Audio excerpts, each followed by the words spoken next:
মরলে কি লহরাতে রহে। এত সুন্দর মুরলী বাদন, এত সুন্দর সেই মুরলীর শব্দ, আর দেবরাজ ইন্দ্রের বজ্রপাত বিদ্যুৎ চমকা। কিনার হলো কঠোর বজ্র, আর শ্রী গোবিন্দের মুরলীর কিনার সুমধুর কোমল, আর সেই কোমল বেণুনাদে হৃদয়ে ব্রজবাসীগণের মনকে একবারই পরম মুগ্ধ করে রেখেছে। কিনাদের কানে ওই যে বজ্রপাত বিদ্যুতের চমকানো ঘন ঘন প্রবেশ করছে না। শ্রী গোবিন্দের অদ্ভুত এই মধুর ধ্বনি সমস্ত ব্রজবাসীকে মাতিয়ে রেখেছে।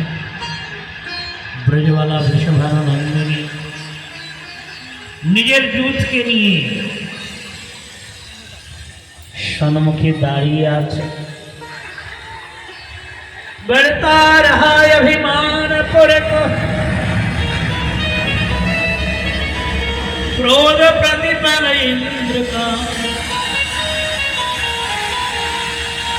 गिरिराज को धारण किए ब्रजराज मुस्कारते रहे। শ্রী গোবিন্দ মনে মনে ভাবছেন, ইন্দ্র তোমার যতটা পরাক্রম, যতটা এতদিন ধরে পুজো খেয়ে এসেছিস, আজ তোমার পরীক্ষা। তুমি আমার ব্রজমণ্ডল ধ্বংস করতে চেয়েছ, প্রাণের প্রাণ ব্রজবাসীদের বিনাশ করবে, করো। শ্রী গোবিন্দ হাসছেন, আর এদিকে ইন্দ্রের প্রকোপ বাড়তি বৃদ্ধি হতে চলেছে। एक होड़ सी लगने लगी, फिर वज्र और चक्र में,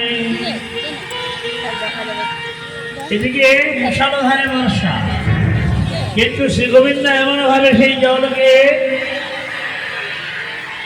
শোষণ করে নিলেন সুদর্শন চক্রের দ্বারা।